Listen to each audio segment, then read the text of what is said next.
pessoal, tudo bem? Primeiro eu gostaria de agradecer a cada um que está assistindo a nossa transmissão, tanto pelo Facebook, como pelo Instagram e até mesmo pelo YouTube. Pessoal, para melhorar a qualidade da nossa transmissão, para atender a demanda de vocês, de toda a comunidade, nós precisamos que no YouTube nós cheguemos a 1000 inscritos, para que nós possamos transmitir os cultos com mais qualidade e online. Então nós pedimos para que você se inscreva no nosso canal do YouTube, é só abaixo do vídeo você clicar em inscreva-se para se inscrever e ativar também o sininho para que as nossas notificações cheguem a vocês. Desde já é isso, glória a Deus e Deus abençoe você e a sua família, amém?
Graça e paz a todos, espero que você esteja muito bem. Estamos aqui para cultuar o Senhor, iniciar mais um tempo de adoração, de entrega e recebermos também a preciosa palavra de Deus. Eu quero te convidar nesse momento a convidar os seus amigos, os seus familiares, compartilhe esse link agora mesmo a uma pessoa do seu círculo de relacionamento, pessoas que precisam ouvir a voz de Deus, pessoas que precisam serem tocadas pela presença de Jesus. Nós vamos começar esse culto e eu quero ler com você os Salmos 89, verso 1 a seguir. Diz a palavra: Ó Senhor Deus, eu sempre cantarei a respeito do teu amor e anunciarei a tua fidelidade a todas as gerações. Sei que o teu amor dura para sempre e que a tua fidelidade é tão firme como o céu. Tu disseste: eu escolhi o meu servo Davi, fiz uma aliança com ele e lhe prometi isto: um dos seus descendentes sempre reinará. Eu farei com que eles sempre sejam reis depois de você. Verso 5: Ó Senhor, os céus cantam as maravilhas que fazes, e reunidos os anjos cantam a tua fidelidade. Não há no céu ninguém como tu, ó Senhor. Entre os seres celestiais não há nenhum igual a ti. Tu és respeitado na assembleia deles, és temido por todos os que estão ao teu redor, ó Senhor Deus Todo-Poderoso. Não há ninguém que tenha tanto poder como tu. Em todas as coisas, tu és fiel, ó Senhor. Esses salmos, ele é uma expressão de louvor ao nosso Deus e convida todas as pessoas a reconhecerem que não há outro Deus semelhante ao nosso Deus nos céus. Não há alguém semelhante ao nosso Criador. E por isso nós vamos louvá-lo, por isso nós vamos engrandecê-lo nessa noite. Vamos juntos orar para darmos início a esse momento. Pai, obrigado pela sua presença. Te louvamos por cada pessoa conectada conosco nesse momento. Te louvamos pela tua presença viva, real, a tua presença transformadora, a Tua presença que inunda os nossos corações, inunda as nossas vidas, a Tua presença que traz senso e sentido para a nossa existência. E agora mesmo, Senhor, pedimos que a Tua presença inunde este ambiente, inunde cada casa que está conectada conosco neste momento. Essas pessoas que estão conectadas nas suas casas, nos seus carros, essas pessoas que vão acompanhar essa transmissão depois desta quinta-feira, Pai, que o Teu grandioso amor se manifeste, inundando, trazendo sentido, trazendo, Pai, propósitos, revelando, Senhor, o Teu futuro acerca de cada um de nós. Consagramos este tempo ao Senhor, pedimos que o Teu Espírito revele a Tua palavra aos nossos corações. Pedimos, Senhor, que a Tua palavra, que é viva, eficaz e penetrante, toque-nos, nos transforme, nos renove, muda, Senhor, a nossa forma de pensar, a nossa forma de agir, a nossa forma de sentir. Pai, nesta grande transformação que o Senhor está promovendo no mundo, queremos, Senhor, ser porta-vozes, embaixadores para este novo tempo, Senhor. Por isso pedimos, ó Espírito do Senhor, que possamos não nos conformar com este mundo, mas transformar-nos pela renovação do nosso entendimento. Queremos experimentar a Tua boa, perfeita e agradável vontade. Por isso nós oramos, nós consagramos esse tempo ao Senhor, Te damos graças e oramos em nome de Jesus. Amém. Vamos adorar o Senhor, porque Ele é bom, Ele vive e Ele reina para todo sempre. Vamos adorá-lo.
Vejo, não há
te vejo, não há mais o que dizer, pois não há outro que me conhece igual a ti, Deus.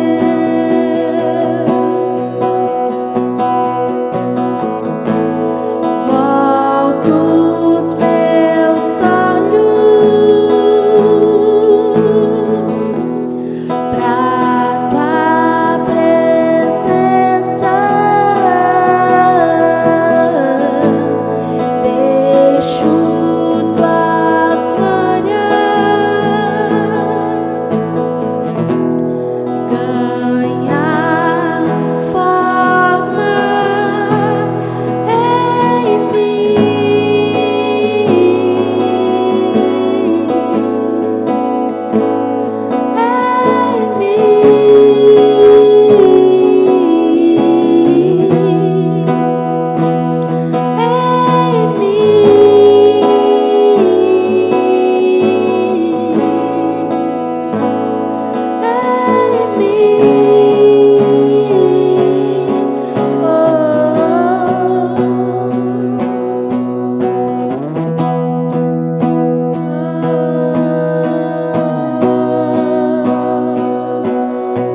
Nós queremos mais,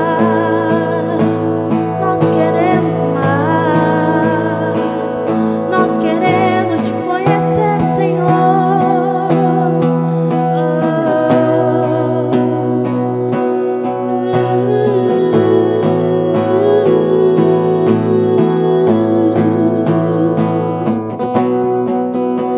e vem derrama sua glória. Queremos ver tua face, queremos ver tua face.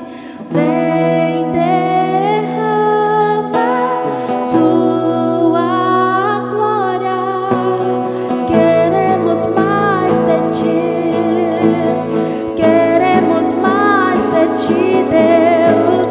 Vem derrama sua glória.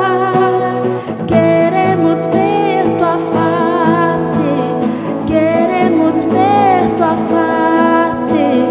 Vem derrama sua glória. Queremos mais de ti, queremos mais de ti. Vem derrama sua glória. Queremos ver tua face, queremos ver tua face. Vem derrama sua glória. Queremos mais de ti, queremos mais de ti.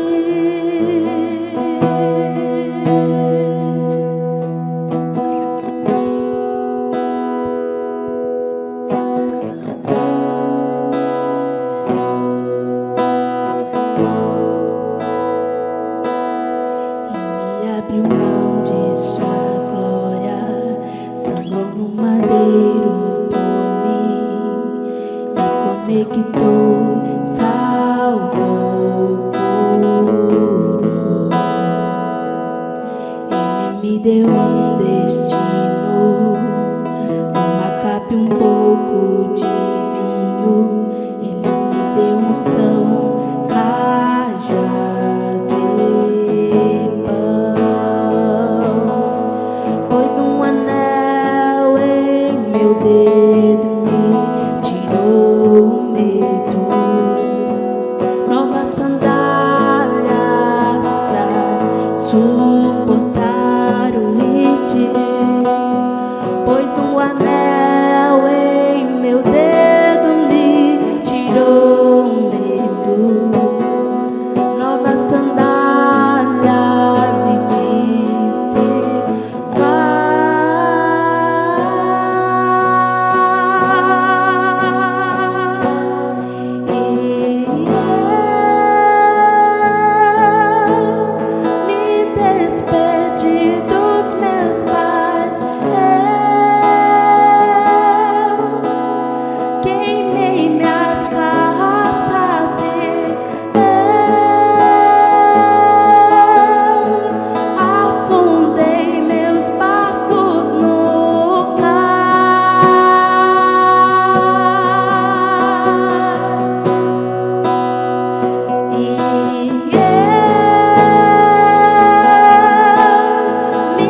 que tu salvo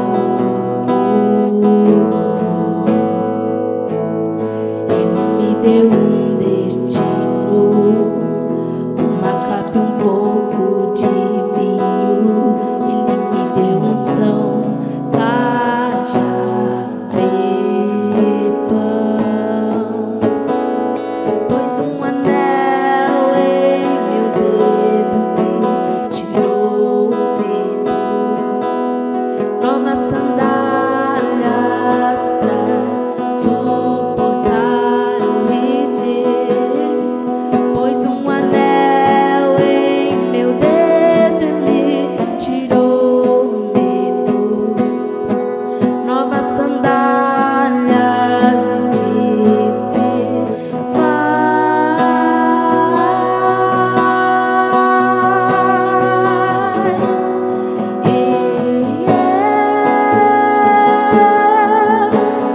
me despedi dos meus pais, queimei minhas carroças, afundei meus barcos no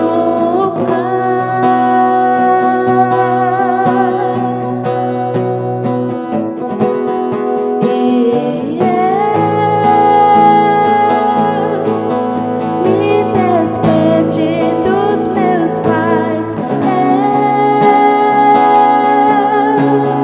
queimei minhas carroças, afundei meus barcos no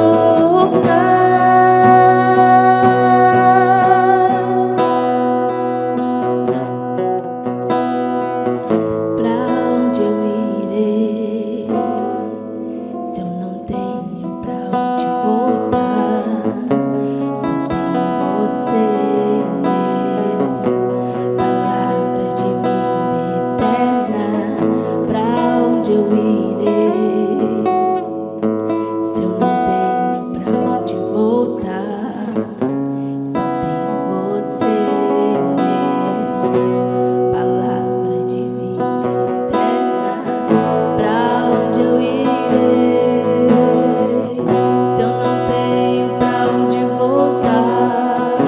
Só tenho você, Deus, palavra de vida eterna.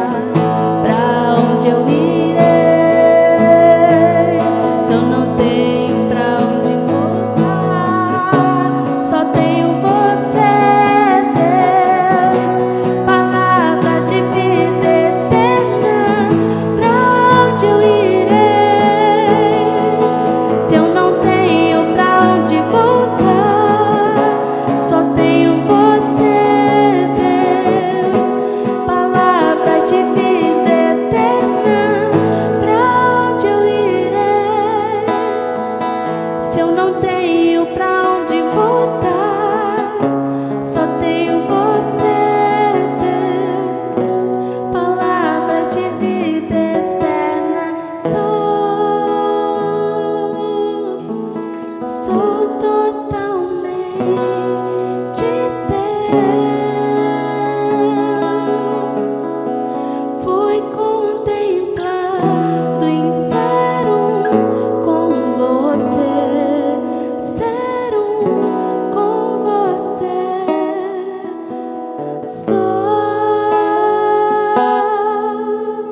Sou totalmente teu.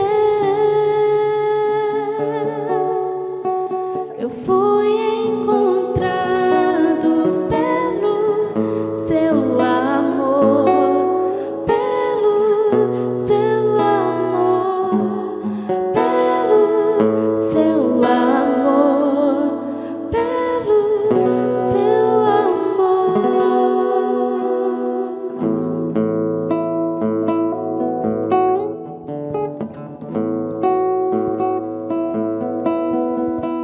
Glória a Deus, glória a Deus.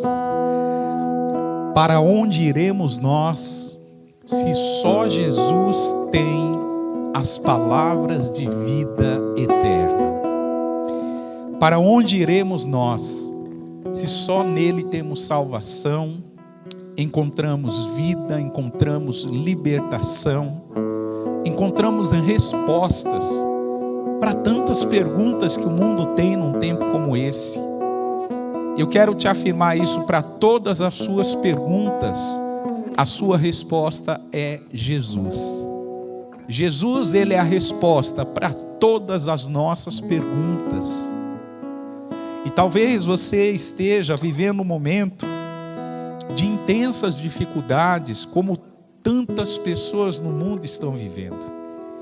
E para nossas perguntas, Jesus, ele quer ser a nossa resposta. Ele quer ser e é suficiente para lidar com todos os nossos dilemas de vida. Por isso eu quero mostrar a você uma passagem bíblica que está em 1 João capítulo 4.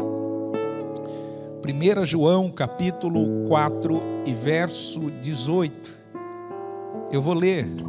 Diz a palavra: no amor não há medo. O amor, que é totalmente verdadeiro, afasta o medo. Portanto, aquele que sente medo não tem no seu coração o amor totalmente verdadeiro, porque o medo mostra que existe castigo. Ouça isso. O apóstolo João, que escreveu essa carta, ele conhecia Jesus muito de próximo, ele vivia próximo ao Mestre. Esse apóstolo João foi aquele que, segundo o Evangelho, reclinou a cabeça no peito de Jesus. Ele era um homem que caminhava com Jesus, sabia as preferências de Jesus, conhecia muitas das palavras e dos ensinos de Jesus.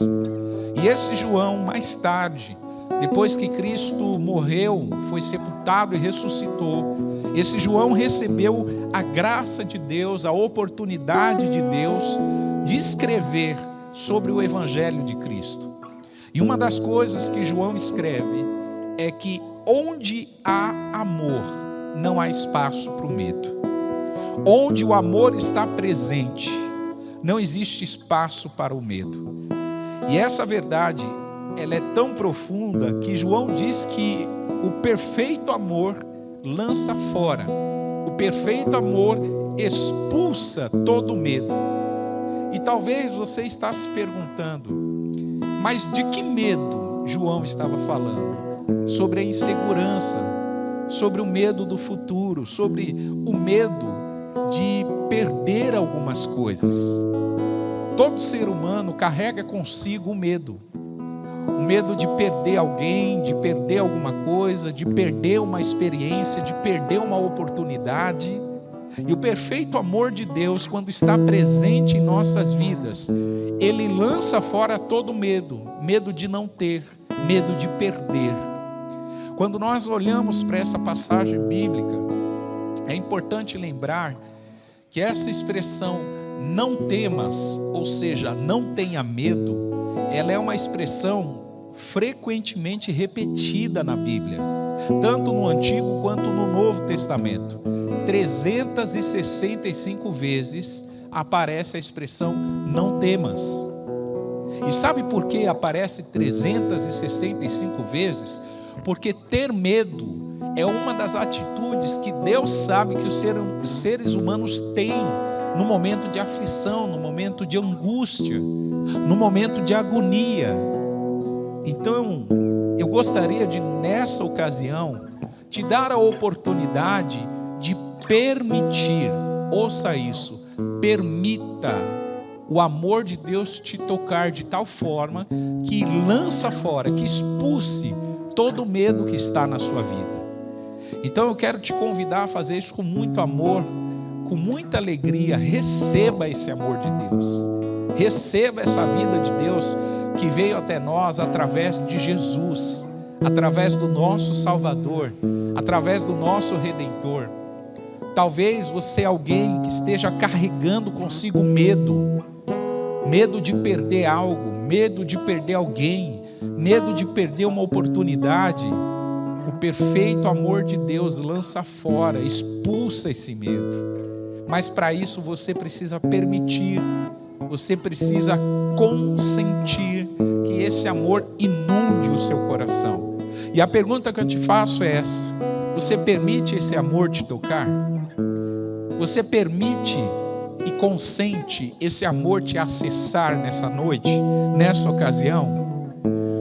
Se você é alguém que permite, abra o seu coração, permita esse amor te tocar de uma forma sobrenatural, revolucionar a sua vida, transformar os seus relacionamentos. Se você é alguém que precisa permitir esse amor te tocar, se você é alguém que já desfrutou desse amor, mas hoje, nesse momento, você está distante desse amor, esse amor já não está tão presente na tua vida, porque talvez o medo, a insegurança, as circunstâncias da vida te sufocaram de tal forma que você afastou esse amor, você não permitiu esse amor inundar o teu coração. Se você é esta pessoa, eu quero te convidar agora mesmo a fazer uma decisão por permitir esse amor de Jesus te inundar, te acessar, permitir esse amor de Jesus transformar a sua vida agora mesmo. Se você é essa pessoa que precisa receber esse amor, eu gostaria de pedir, coloque a tua mão sobre o teu coração. Ouça isso. Esta é uma oração para quem precisa que o amor de Deus se manifeste de forma mais intensa na sua vida. Se você é essa pessoa, coloque a mão sobre o teu coração e nós vamos orar nesse momento. Querido Deus, obrigado por essa ocasião. Obrigado porque o perfeito amor do Senhor lança fora todo o medo. E o medo, como diz a palavra, traz consigo juízo. E nós queremos, Senhor, através deste amor, sermos livres de todo juízo, de toda condenação, de toda culpa. Senhor, onde há medo, não há espaço para o amor, mas o contrário também é uma verdade. Onde o amor está presente, onde o verdadeiro amor encontra espaço, não há lugar para o medo. Por isso, Pai, em nome de Jesus, cada pessoa que ora comigo nessa noite, nessa ocasião, cada pessoa que se apresenta diante da sua face e pede, ó Deus, que o teu amor transborde no coração, que esse pedido seja atendido agora mesmo.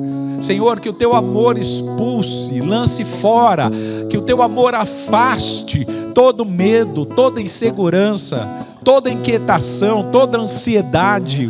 Que o teu amor, Senhor, inunde cada coração de modo a transbordar paz, transbordar alegria, transbordar a verdadeira e genuína esperança.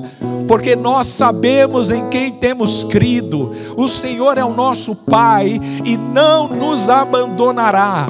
Por isso, Pai, em nome de Jesus nós clamamos que o teu poder seja aperfeiçoado, que a tua força nos alcance em nossas fraquezas. Senhor, nós oramos por cada pessoa que nos acompanha nessa transmissão. Pedimos, Pai, que o teu amor cure os nossos mais profundos traumas, traga respostas, traga restauração e traga a tua vida, Senhor. É isso que nós concordamos, oramos e te agradecemos em nome de Jesus. Amém, amém. Você que fez esta oração comigo e que nos acompanhou orando, receba o amor de Deus, receba a paz que excede todo entendimento e saiba disso. Este amor de Deus lança fora, esse amor de Deus expulsa todo medo. Nesse momento nós vamos contribuir ao Senhor com gratidão, com alegria. Nós vamos contribuir ao Senhor como expressão do nosso louvor a Ele. Nós contribuímos não por necessidade, nós contribuímos, como diz a palavra, com alegria, porque o Senhor ama aqueles que contribuem com alegria.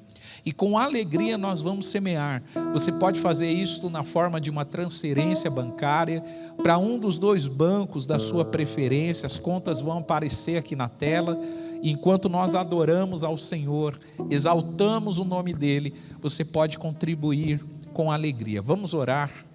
Pai, obrigado pelo privilégio de contribuirmos. Obrigado porque podemos demonstrar e expressar a nossa gratidão, nosso amor, a nossa alegria por andarmos contigo.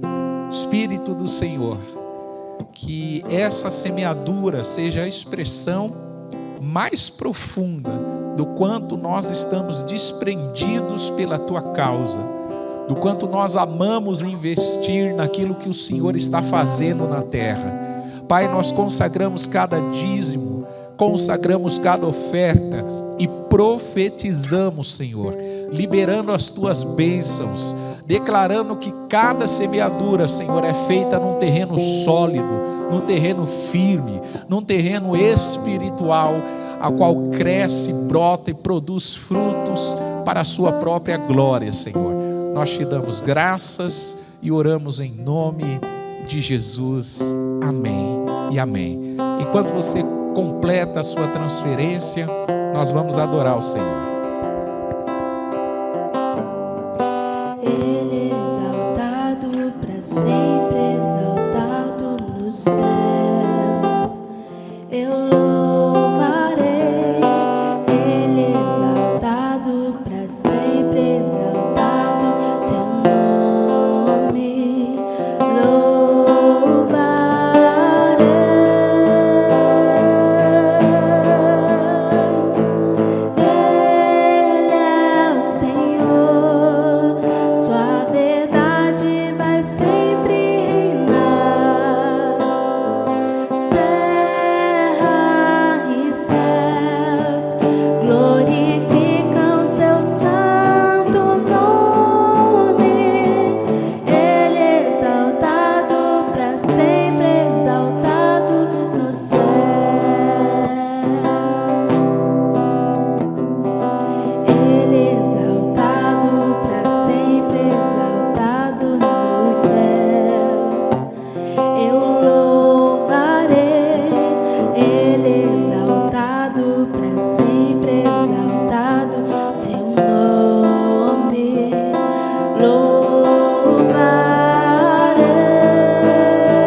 Que bom adorarmos o Senhor, reconhecermos a sua grandeza e declararmos que Ele é o Senhor, que Ele reina e que a sua verdade sempre reinará. Estamos juntos para podermos estudar a palavra de Deus, estamos nesses dias aprendendo e hoje nós chegamos no episódio 16 de um total de 21 episódios dessa série de ministrações que nós chamamos de contagem regressiva, ou seja, o tempo em que nós estamos aprendendo a discernir, a interpretar os sinais que Deus tem nos enviado sobre a terra, que apontam para a volta de Jesus. Eu quero hoje estudar com você o capítulo 17 de Apocalipse, e o capítulo 17 vai trazer para nós uma atitude, uma decisão de Deus em ampliar os juízos derramados por ocasião da sétima taça. A sétima taça foi derramada sobre a terra e nós vimos que houve saraiva, houve destruição, houve fontes de água se convertendo em fontes de sangue, houve muita dor, muita angústia, e esse juízo é inicialmente expandido aqui no capítulo 17. Então, o objetivo do capítulo 17 é ampliar os juízos da sétima e última taça. Abra comigo Apocalipse 17 e nós vamos ler os 5 primeiros versículos para termos aqui a base e o ponto de partida para essa ministração. Apocalipse 17, verso 1 a seguir. Então, um dos 7 anjos que tinham as 7 taças veio me dizer: venha, e eu vou lhe mostrar como será castigada a famosa prostituta, aquela grande cidade que está construída perto de muitos rios. Os reis do mundo inteiro cometeram imoralidade sexual com ela, e os povos do mundo ficaram bêbados com o vinho da sua imoralidade. 3. Então o Espírito de Deus me dominou, e o anjo me levou para um deserto, onde eu vi uma mulher montada numa besta vermelha. Havia muitas blasfêmias escritas nele, e ele tinha 7 cabeças e 10 chifres. 4. A mulher usava um vestido cor de púrpura e vermelho, e estava coberta de enfeites de ouro, de pedras preciosas e pérolas. Na mão, ela segurava uma taça de ouro cheia de vinho, que representava as suas práticas indecentes e a imundície da sua imoralidade. E o verso 5, na sua testa estava escrito um nome, que tem um significado secreto: a Grande Babilônia, mãe de todas as prostitutas e de todas as pessoas imorais do mundo. Esses primeiros 5 versículos do Apocalipse 17 vão nos apresentar a figura de uma mulher montada na besta. E nós já aprendemos isso, o Apocalipse usa a linguagem literal, histórica, de um momento histórico da história da igreja dentro do cenário de perseguição do Império Romano. E o Apocalipse também vai usar uma linguagem figurada, simbólica, profética, que apresenta muitas metáforas, muitos símbolos que apontam para algo que nós precisamos considerar um contexto, tanto histórico, como bíblico, como profético, para poder interpretá-lo. Então, a mulher, biblicamente em Apocalipse, ela representa a geradora de uma vida, a geradora de algo novo. Então essa mulher, no capítulo 17 do Apocalipse, ela aparece montada numa besta. E besta nós já vimos sobre as 2 bestas que apareceram em Apocalipse 13, uma que subia da terra e uma outra que subia do mar. A besta, todas as vezes que essa expressão aparece, aponta para o caráter animalesco, destruidor, predatório desta operação maligna. A besta, ou dependendo da tradução, o monstro, aponta para uma característica, um perfil extremamente animalesco, destrutivo, né, que Satanás vai assumir usando o anticristo, que é uma das bestas, e o falso profeta, que é outra das bestas. Então, o capítulo 17 mostra uma mulher, ou seja, uma geradora que está montada num sistema religioso, em um sistema político que governa, né, uma determinada circunstância. Essa figura que nós vemos de uma mulher montada na besta aponta para um sistema de poder maligno, ou seja, um sistema de poder que está responsável por promover grande destruição, para promover grande desastre. É importante lembrar que essa figura de uma mulher montada na besta, recebendo o nome, o texto diz que ela é vista, ela é apresentada como uma prostituta. Essa expressão, ela aparece já no Antigo Testamento, né? Em muitas ocasiões, nós vamos encontrar no Antigo Testamento algumas cidades do cenário bíblico sendo chamadas de prostitutas por causa do seu pecado, por causa da sua maldade, da sua iniquidade. Então, em Isaías 23, do 15 a 17, depois você pode consultar na sua casa, Isaías 23, do 15 a 17, o profeta, traduzindo a mensagem de Deus, chama a cidade de Tiro como uma cidade prostituta. Em Naum, capítulo 3, do 4 ao 5, Deus chama a cidade de Nínive como uma cidade de prostituições.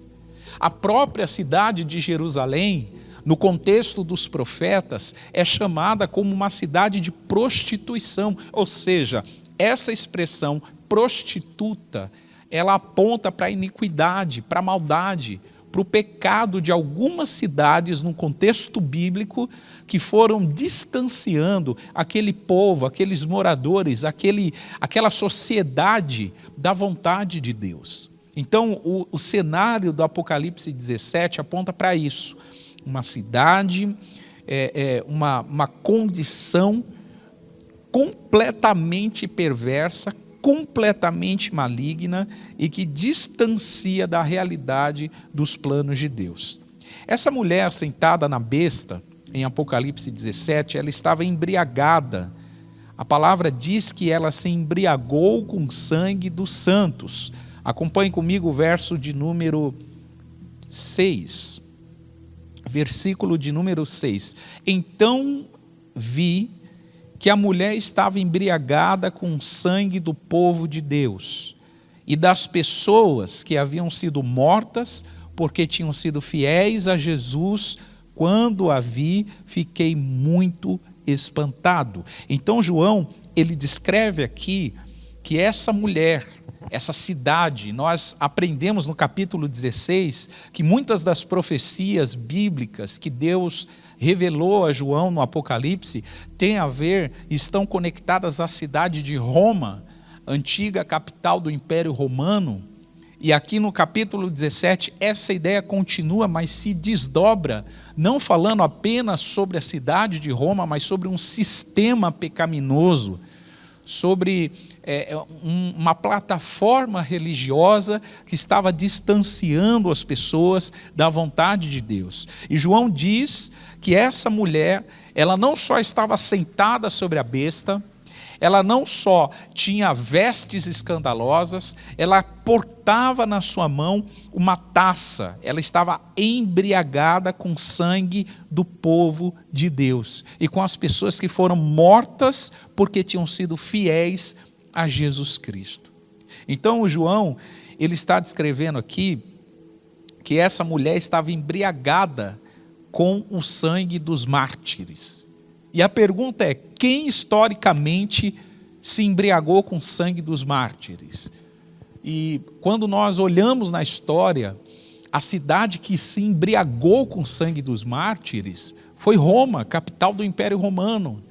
A história da igreja mostra isso. Muitos foram decapitados, foram mortos, foram espancados, foram queimados vivos, foram apresentados para serem devorados por feras lá no Coliseu, em Roma. E isso era um espetáculo público. Então, o apóstolo João está descrevendo aqui um cenário bastante profético, porque esse sistema romano, a perseguição completa do Império Romano e do sistema que ele gerou, fez Roma se embriagar com o sangue dos mártires. Fez o sistema que surgiu de Roma se embriagar, se realizar com o sangue dos mártires. Era essa visão que João estava tendo, de uma mulher embriagada com o sangue do povo de Deus, das testemunhas que tinham sido mortas por serem fiéis até a morte, por não negarem a sua fé em Jesus. Então essa é uma alusão muito clara e muito intensa da perseguição que foi promovida e liderada principalmente por Nero, um dos mais cruéis imperadores romanos daquela época, da época do início, dos primórdios da história da igreja. Então Nero, junto com tantos outros imperadores, eles foram muito severos na perseguição do povo de Deus. Mas, sobretudo, Nero ocupou uma posição de muito destaque nesse sentido. E é isso que João está vendo, a prostituta, a mulher assentada sobre a besta, embriagada com o sangue dos santos. É importante lembrar que a palavra, ela traz para nós essa realidade da perseguição que muitos enfrentaram por causa da fé em Jesus. Ou seja, o apóstolo João está descrevendo aqui no versículo 6 de Apocalipse 17, um cenário que é uma realidade para todos aqueles que decidiram crer em Jesus, serem perseguidos por sua fé, serem perseguidos por não abrirem mão do evangelho e, como diz a palavra, serem fiéis até a morte para receberem a coroa da vida. E isso aparece de uma maneira muito nítida em Hebreus capítulo 11. Eu quero te convidar a abrir comigo Hebreus capítulo 11 e verso 35 a 38. Diz assim: pela fé, mulheres receberam de volta os seus mortos, que ressuscitaram. Outros foram torturados até a morte. Eles recusaram ser postos em liberdade, a fim de ressuscitar para uma vida melhor. Alguns foram insultados e surrados, e outros acorrentados e jogados na cadeia. Outros foram mortos a pedradas, outros cerrados pelo meio e outros mortos à espada. Andaram de um lado para o outro, vestidos de peles de ovelhas e de cabras. Eram pobres, perseguidos e maltratados. 38. Andaram como refugiados pelos desertos e montes, vivendo em cavernas e em buracos na terra. O mundo não era digno deles. Porque creram, todas essas pessoas foram aprovadas por Deus, mas não receberam o que ele havia prometido. Essas pessoas não receberam o que havia prometido, por quê? Porque a recompensa final ainda está reservada em Deus. Agora, é importante observar esse cenário de perseguição. O escritor aos Hebreus vai comentar aqui para nós que, por causa da fé, muitas mulheres receberam os seus mortos ressuscitados. Experimentaram, desfrutaram do milagre da ressurreição. Só que outros que foram perseguidos por causa da sua fé, foram insultados, foram surrados, foram acorrentados, foram mortos a pedradas, outros foram cerrados ao meio, outros andavam de um lado para outro, vestidos com peles de ovelhas e de cabras, eram pobres, perseguidos e maltratados. Ou seja, o escritor aos Hebreus está afirmando essa realidade que João nos conta no capítulo 17 e verso 6 do Apocalipse. O escritor aos Hebreus está falando, está dando vida, está dando luz para essa realidade da perseguição, que, diga-se de passagem, sempre aconteceu em toda a história da humanidade, contra todos aqueles que fielmente dão testemunho da sua fé em Jesus.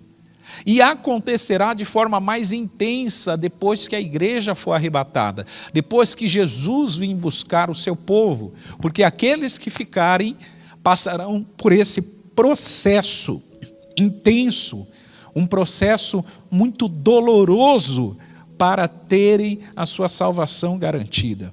Então, o que nós encontramos aqui, em que o escritor aos Hebreus lança a luz para nós, é uma ideia, é uma noção, é uma realidade daquilo que o próprio apóstolo João está descrevendo no capítulo 17, verso 6. Essa ideia de perseguição que foi promovida inicialmente pelo Império Romano e que foi ganhando proporções ao longo da história, através da influência do espírito do anticristo. Então, o espírito do anticristo, que já vem operando desde os primórdios, você vai encontrar cartas de João alertando a igreja sobre o espírito do anticristo, que já estava atuante nos seus dias. Então, muito mais está atuante agora, próximo, né?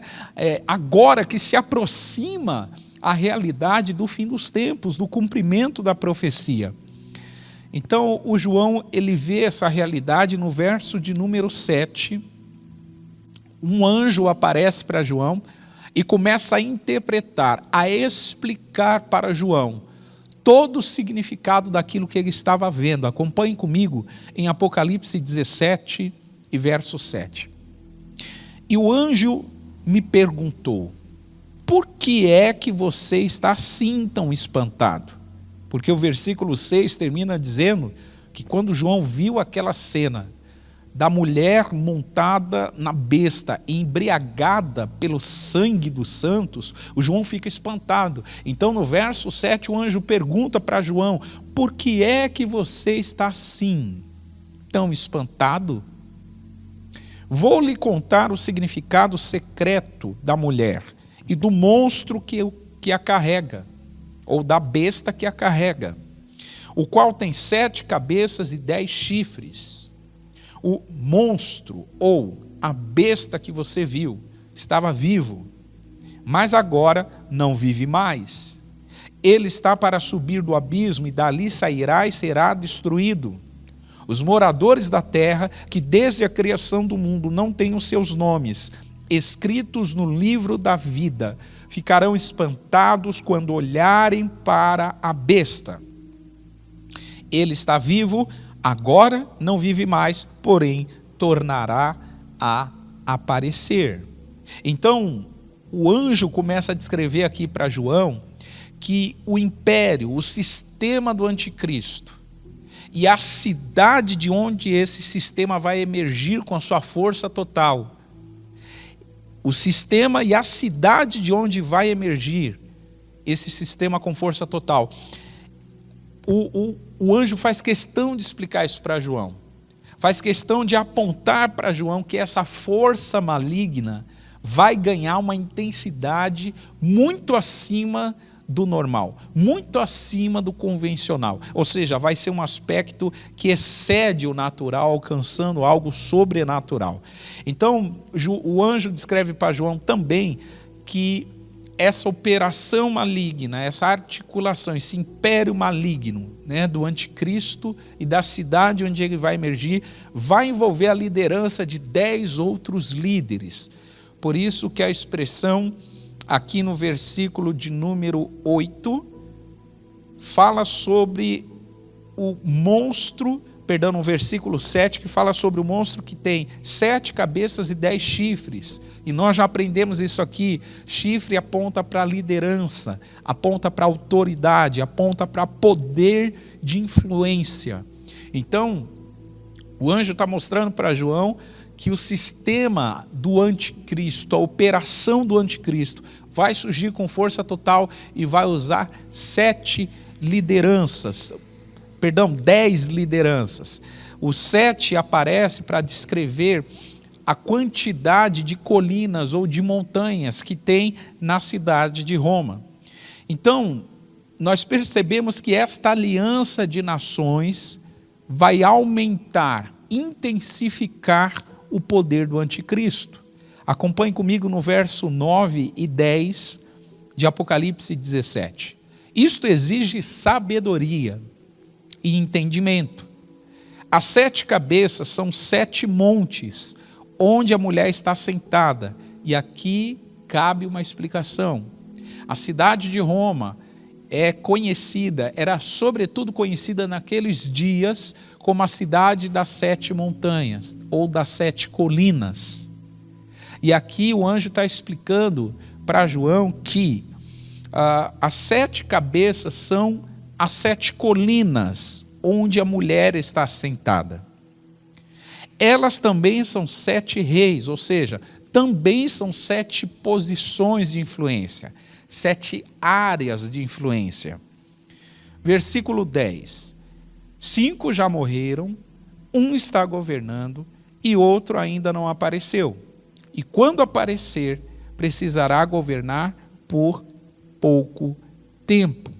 Então, o anjo está dando a explicação, a interpretação, para que João entenda aquela visão tão misteriosa, tão incomum, né, de uma mulher montada numa besta, com 10 chifres, tinha besta, com 7 montanhas, 7 coroas. Então, toda essa linguagem figurada trouxe muita dúvida ao João. Tanto é que o texto diz que ele fica espantado e o anjo começa a explicar aquilo ali para João, detalhe por detalhe, ou seja, etapa por etapa. É nítido que essa operação do anticristo vai tentar vencer o Cordeiro, tentar vencer o Cristo, o ungido, o Messias de Deus. E isso aparece de uma forma muito explícita aqui no verso de número 14. E eu gostaria que você acompanhasse isso comigo. Apocalipse 17 e verso 14. Diz o texto: eles lutarão contra o Cordeiro, e ele, ou seja, o Cordeiro, os vencerá, porque é o Senhor dos senhores e o Rei dos reis. E com ele venceu os seus seguidores, aqueles que são chamados fiéis. Veja que a tentativa muito clara dessa aliança das nações, que vai dar poder para o anticristo, o aumento, a intensificação do poder e da autoridade do anticristo, tudo isso tem um único objetivo, irmãos. E que objetivo é esse? Fazer com que o anticristo seja fortalecido, seja reconhecido e tenha condições de combater contra o Cristo, o Messias, o ungido de Deus. Só que o verso 14 diz muito claro que o anticristo vai lutar contra o Cordeiro, vai lutar contra o Cristo, mas o Cristo, que é Rei dos reis, que é Senhor dos senhores, vai vencê-lo. Ou seja, a palavra de Deus vai se cumprir. Todos os seguidores que estão com Cristo e com o Cordeiro de Deus vão vencer o anticristo e a sua tropa e o seu exército e os reis da terra que ele influenciou. Então é importante que você tenha esse cenário muito nítido diante da sua mente, porque o poder do anticristo vai aumentar para se cumprir a profecia. Mas esse poder aumentado não será suficiente para combater e vencer o poder do Cristo, o unigênito, o Filho de Deus, o primogênito dentre os mortos. Então, esse texto ele é muito forte, porque talvez você está aí acessando essas informações sobre o cumprimento da profecia, sobre a aproximação dos dias da vinda de Jesus, e talvez você se pergunta: pastor, com que eu devo me preocupar nesse momento? Com que eu devo me preocupar? Eu estou vivendo um cenário de pandemia, estamos vivendo um cenário de abalo na economia, abalo na saúde, abalo nos governos. E quando você se depara com essa informação bíblica tão útil, mostrando que o império do anticristo, a força do anticristo vai se multiplicar, mas ele não vai vencer, o cordeiro vai vencê-lo, talvez a pergunta que vem na sua mente é: de forma prática, com que eu devo me preocupar nesse momento? E eu te respondo: a sua preocupação deve ser em juntar todas essas informações que você está recebendo nas últimas 15 semanas. Todas essas informações você deve reunir com um único objetivo. E que objetivo é esse? Você precisa interpretar os sinais dos tempos. Você precisa interpretar, discernir, compreender com uma mentalidade bíblica o que está acontecendo ao nosso redor. Por que há conflitos entre os nossos governantes? Por que há esse cenário de pandemia e de abalo nas questões mundiais? Então, você reunindo todas essas informações, você deve ter um único objetivo: você deve interpretar melhor os sinais que estão surgindo. Abra comigo Mateus 24, e eu vou te mostrar isso nas palavras do próprio Senhor Jesus. Mateus 24, e verso de número 36. Mateus 24, 36. Jesus continuou dizendo: mas ninguém sabe nem o dia e nem a hora em que tudo isso vai acontecer, nem os anjos do céu, nem o Filho, mas somente o Pai. A vinda do Filho do Homem, preste muita atenção nisso, a vinda do Filho do Homem será como aquilo que aconteceu no tempo de Noé. Pois antes do dilúvio, o povo comia e bebia, os homens e as mulheres casavam, até o dia em que Noé entrou na barca ou na arca. Porém não sabiam o que estava acontecendo, até que veio o dilúvio e levou a todos. Assim também será a vinda do Filho do Homem. Ouça isso.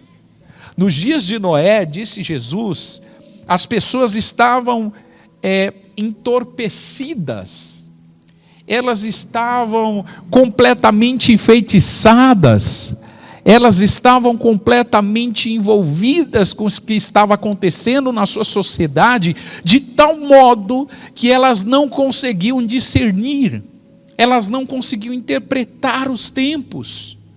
E o que Jesus está dizendo é que a história vai se repetir. Ou seja, a história de que a sociedade está se aproximando do cumprimento da profecia, da vinda do Filho do Homem, essa história vai se repetir, e se repete também o fato de que muitos estarão entorpecidos, muitos estarão distraídos, como nos dias de Noé. Muitos estarão tocando as suas rotinas, tocando as suas vidas, mas de forma desapercebida, distraída. Por quê? Porque essas pessoas não sabiam interpretar os sinais. Ouça isso.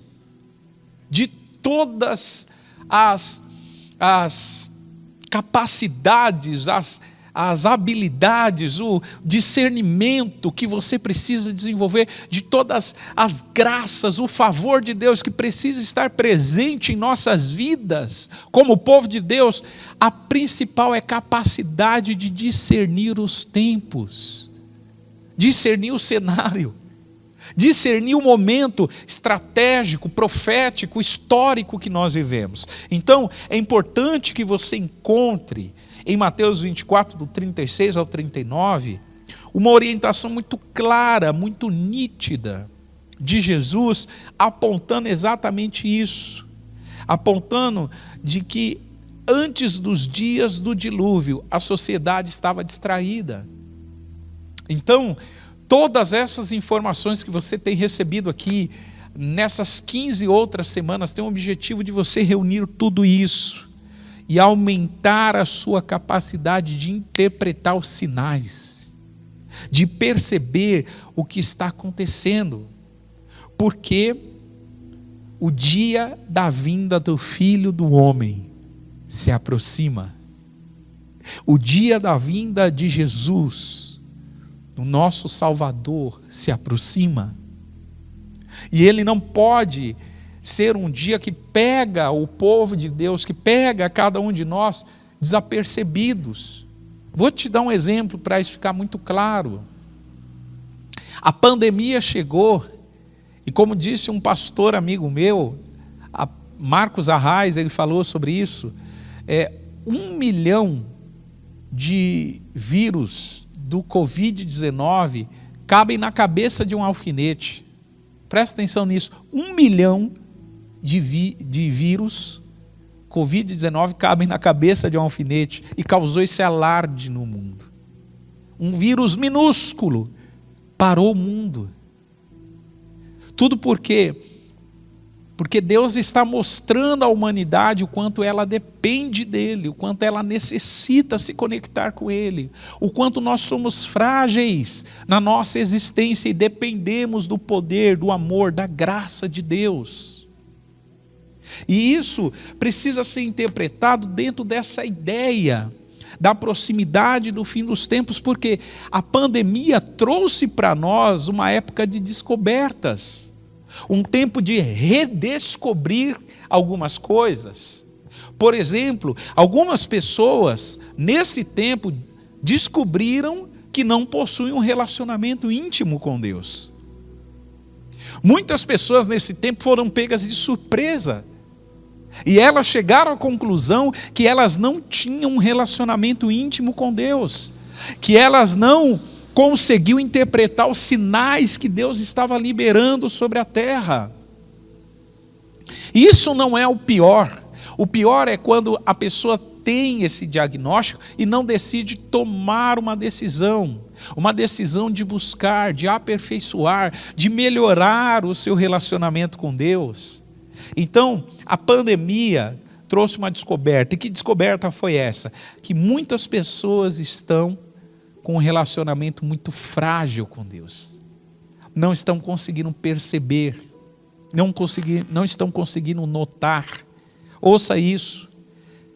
As 7 trombetas que tocaram afetou 1/3 da população mundial. Você vem acompanhando conosco os estudos nas semanas anteriores e falamos sobre as 7 trombetas, e essas 7 trombetas, que são instrumentos de juízos de Deus, quando foram anunciadas, abalou 1/3 da população mundial. E por quê? E para que abalou 1/3? Para que os outros 2/3 fossem despertados. Ouça isso. Deus está usando esse cenário mundial para despertar o povo dele. Deus está usando esse cenário mundial para despertar a humanidade sobre a realidade, sobre a aproximação do fim dos tempos. Juízo é uma forma de Deus chamar a atenção, de Deus despertar as pessoas para aquilo que vem depois. E o que vem depois? Toda vez que um juízo é anunciado na Bíblia, vem também na sequência apontando um tempo de profunda restauração. Juízos apontam para o que vem depois. E o que vem depois de juízo? Restauração. Eu afirmo isso a você. Vem sobre a terra um tempo profundo de restauração.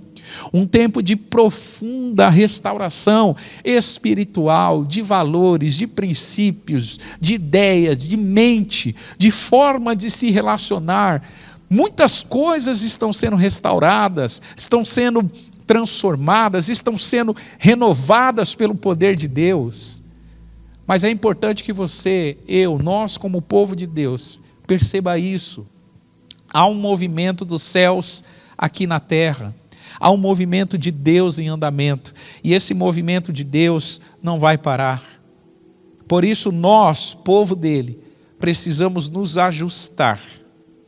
Precisamos nos enquadrar. Precisamos, como diz o texto de Romanos 12, não nos conformar com este mundo, mas nos transformar pela renovação do nosso entendimento. Porque fazendo isso, nós vamos experimentar qual é a boa, agradável e perfeita vontade de Deus. Você que me acompanha através dessa transmissão, entenda isso. Deus tem algo bom, perfeito e agradável para a sua vida. Deus tem planos bons, perfeitos e agradáveis para a tua vida e para a tua família. Por que às vezes não desfrutamos? Porque às vezes não estamos enquadrados nessa ideia de não nos conformar com o mundo. Pelo contrário, muitos de nós já estamos nos conformando. Muitos de nós vemos as tragédias humanas e achamos normal. Muitos de nós vemos, dia 18 agora de maio foi o dia de combate à violência contra crianças e adolescentes. Muitos de nós sabemos, acompanhamos, sabemos de casos de violência doméstica e achamos normal. Não é normal. Não é normal. Então é importante que você saiba a realidade que nós estamos vivendo. Não se conforme com esse mundo, mas permita a transformação de Deus, renovando o seu entendimento, renovando a sua forma de pensar. É isso que a palavra de Deus está afirmando. Por quê? Porque esse é um tempo que nós precisamos interpretar sinais. Este é um tempo que nós precisamos discernir o que está acontecendo ao nosso redor. Esse é um tempo que alguns eventuais juízos de Deus estão apontando para o que vem na sequência, que é a restauração. Este é o tempo em que Deus está mostrando a nossa fragilidade, o quanto que nós dependemos dele. Este é o tempo de nós buscarmos a face do Senhor até que ele venha. E eu termino lendo isso com você. Abre comigo Oséias, capítulo de número 10. Oséias, capítulo de número 10. E versículo 12. Diz a palavra: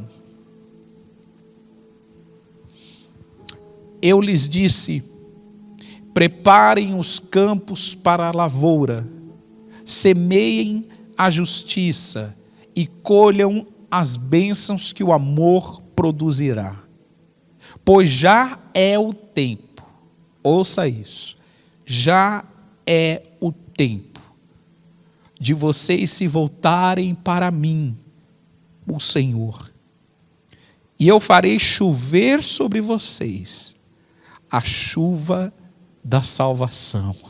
Aleluia, aleluia.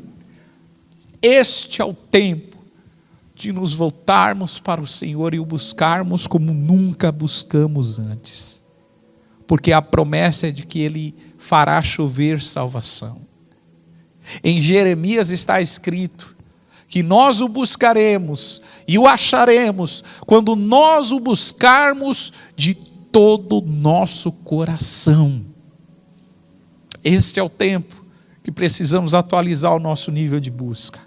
O que João está vendo no capítulo 17 do Apocalipse é um despertar, é um revelar, é um descortinar de Deus, mostrando para João a importância de se reposicionar, a importância de interpretar o que está acontecendo ao seu redor, e a importância de não se conformar, mas ter sentimentos, pensamentos e atitudes corretas, convergindo com a vontade de Deus.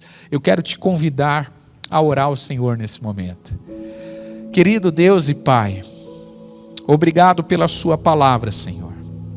Obrigado por esse momento tão precioso de mergulharmos nas Escrituras e entendermos a profecia, entendermos os tempos que nós vivemos e entendermos, sobretudo, aquilo que o Senhor quer que seja a nossa atitude, a nossa resposta, o nosso compromisso com o Senhor nesses dias.